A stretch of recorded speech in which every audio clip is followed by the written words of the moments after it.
Halo semuanya, kembali lagi kita akan membahas terkait prompt. Jadi apa itu prompt? Ibaratnya prompt adalah instruksi atau pertanyaan yang kita berikan kepada AI. Jadi ke ChatGPT, ke Claude, ke Gemini dan sebagainya untuk mendapatkan respon tertentu. Jadi dia bisa dalam bentuk perintah, kemudian instruksi, dan dia juga bisa menjadi jembatan pikiran kita dengan AI. Analoginya adalah ketika kita memesan makanan di restoran, kita biasanya kan bilang ke pelayan yaitu saya mau pesan nasi goreng pedas dan tanpa kecap. Jadi pelayan kemudian membawa proses pesanan makanan kita, itu adalah respon dari AI contohnya ya. Nah, biasanya prompt semakin baik dikatakan semakin baik atau efektif ya ketika perintahnya juga semakin jelas dan spesifik gitu ya, sehingga hasilnya nanti lebih akurat dan relevan.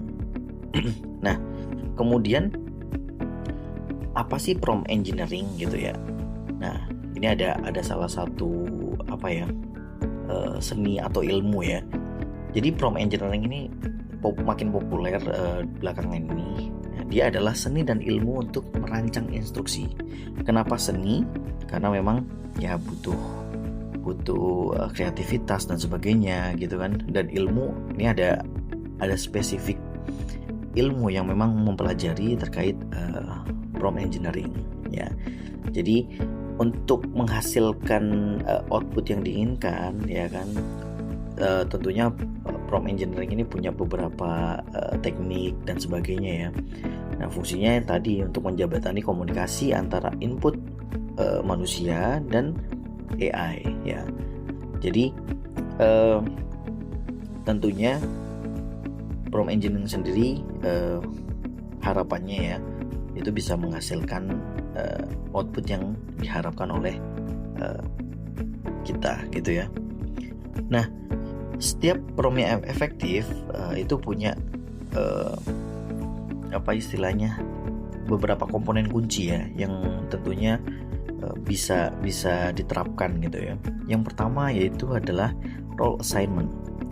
Jadi role assignment ini biasanya kita harus menetapkan peran spesifik untuk model ya dan skenario tertentu seperti konsultan keuangan, asisten peneliti, analis data dan sebagainya. Contohnya nih bertindak sebagai dosen, kemudian baru jenis instruksinya seperti apa gitu, sehingga lebih spesifik gitu ya.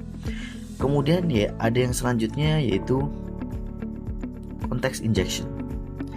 Jadi context injection ini dia memberikan informasi latar belakang yang relevan. Jadi biasanya riwayat percakapan, kemudian deskripsi produk kita dan sebagainya. Nah, tentunya ini juga semakin hari semakin disempurnakan ya oleh penyedia LLM atau AI seperti ChatGPT dan Claude ya. Kemudian ya, yang selanjutnya yaitu ada task clarity. Nah, task clarity ini biasanya instruksi yang ini kita coba analogikan ya. Jika instruksinya semakin jelas, maka hasil yang didapatkan akan semakin mendekati atau sesuai ekspektasi kita. Ya, jadi ya tentunya instruksi yang samar seperti tanggapi dengan sopan. Nah, ini rancu ya. Jadi bingung AI-nya seperti apa ini. Nah, sedangkan instruksi yang presisi seperti buat email permintaan maaf 2 kalimat, misalnya spesifik lagi tuh. Kemudian ditambahkan lagi yang mereferensikan masalah pelanggan sebelumnya. Nah, tentunya hasilnya akan berbeda dan jauh lebih baik instruksi yang presisi gitu ya. Kemudian selanjutnya yaitu output structure. Nah, biasanya kita bisa menentukan ya output yang dihasilkan atau yang diharapkan oleh AI itu seperti apa.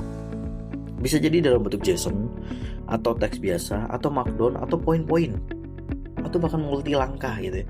Jadi langkah-langkah gitu ya. Nah, semakin jelas formatnya ya semakin mendekati pula apa yang kita harapkan seperti yang saya sampaikan sebelumnya gitu ya. Nah, lalu bagaimana sih cara menghasilkan prompt atau output ya tentunya kita yang kita inginkan ya. Nah, teknik-teknik prompting itu ada beberapa ya. Yang pertama adalah zero shot prompting. Jadi dia itu apa? Secara singkat, ya kan, langsung tanpa contoh. Ya, jadi misalnya nih zero shot prompting. Ya, jelaskan secara singkat apa itu jaringan komputer. Apakah ini efektif? Ya, tentunya kurang efektif ya. Kalau misalnya dibandingkan dengan prompt yang lebih komprehensif gitu ya. Tapi ini bisa menjadi bentuk latihan ya untuk pertama kali atau bagi siapapun yang pertama kali mencoba prompt gitu ya. Yaitu ada namanya zero shot prompting. Nah, kemudian yang kedua adalah few shot prompting. Jadi ini lebih spesifik lagi gitu ya.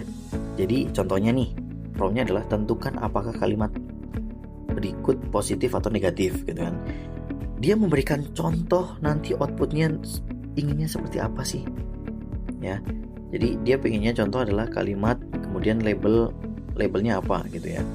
Nah, kemudian si AI sendiri atau si LLM sendiri akan menghasilkan output tentunya sama seperti yang dicontohkan. Jadi contohnya misalnya kalimat terakhir ini belum ada jawabannya ya gitu kan.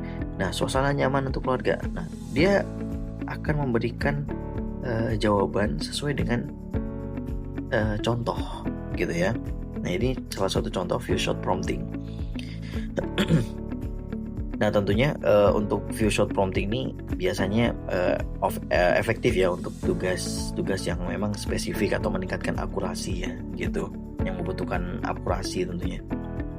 Oke, selanjutnya yaitu chain of thought. Jadi biasanya ini memecah pertanyaan kompleks menjadi bagian-bagian yang logis yang lebih kecil ya.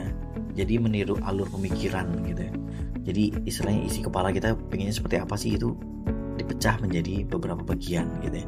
Nah, tentunya ini membantu model sendiri memecahkan masalah dalam serangkaian langkah ya, daripada langsung menjawab gitu biasanya. Nah, biasanya ini kalau yang sekarang lagi tren adalah yaitu reasoning.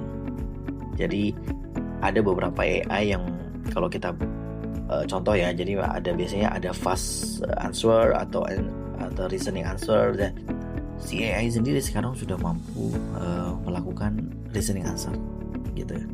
Jadi step by stepnya itu dia pelajari dulu tuh prompt dari kita gitu kan, sehingga nanti bisa mendekati apa yang kita harapkan gitu.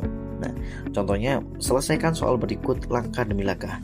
Nah, kita memberikan urutan, yaitu jika Ani punya 5 apel dan memberi 2 ke Budi, berapa sisa apel Ani? Jadi si AI sendiri akan memberikan jawaban langkah demi langkah. Jadi mungkin menetapkan variabel, kemudian langkah-langkahnya, kemudian baru jawabannya gitu.